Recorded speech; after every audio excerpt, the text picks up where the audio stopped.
সম্পূর্ণ নিরামিষ পদ্ধতিতে বাড়িতেই খুব সহজে ধোকার ডালনা কীভাবে বানাবেন সেই রেসিপি নিয়ে আজকে চলে এসেছি।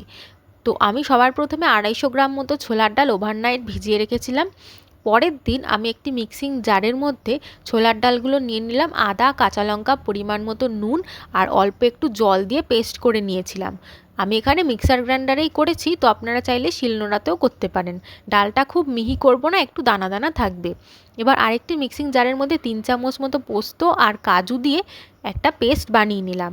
এবার কড়াইয়ের মধ্যে মৌরি, কালো জিরে আর হিং ফোড়ন দিয়ে আগে থেকে বেটে রাখা যে ডালটা রয়েছে সেটা দিয়ে খুব ভালোভাবে কষিয়ে নেব, যতক্ষণ না পর্যন্ত ডাল থেকে সমস্ত জলগুলো একদম টেনে নিচ্ছে ততক্ষণ পর্যন্ত এটা আমি কষিয়ে নেব। ডালের জলটা পুরো শুকিয়ে একদম মাখো মাখো হয়ে আসবে, তখন এটা আমি নামিয়ে নেব। এবার নামিয়ে নেওয়ার আগে আমি একটা পাত্রের মধ্যে ভালো করে অয়েল ব্রাশ করে নিলাম। এবার তার মধ্যে ওই ডালগুলোকে দিয়ে হাত দিয়ে খুব ভালোভাবে চেপে নিচ্ছি। তারপর একটা স্প্যাচুলা দিয়েও ভালোভাবে চেপে নিলাম, যাতে এর শেপটা ভালো হয় আর খুব ভালোভাবে এটা বসে যায়।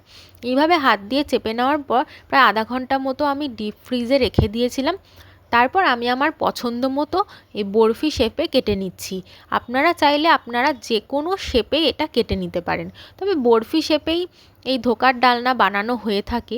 এটি খুব পুরনো দিনের রান্না, তো অনেকেই খেয়েছেন, তবে দোকান থেকে কিনে অনেকেরই বাড়িতে বানিয়ে খাওয়া হয়নি।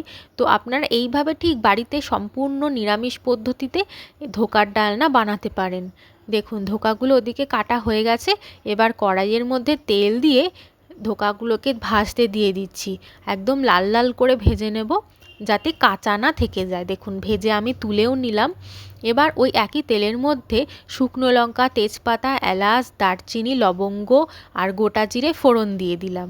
এবার তার মধ্যে আদা, কাঁচা লঙ্কা আগে থেকে পেস্ট করে রেখেছিলাম, সেটা আমি অ্যাড করে দিচ্ছি।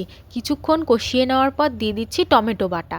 টমেটো বাটা দিয়ে আরও কিছুক্ষণ আমি মশলাটাকে কষিয়ে নিয়ে একে একে হলুদ গুঁড়ো, লঙ্কার গুঁড়ো, জিরে ধনের গুঁড়ো, পরিমাণ মতো নুন আর চিনি দিয়ে ভালো করে মশলাটা কষিয়ে নেব।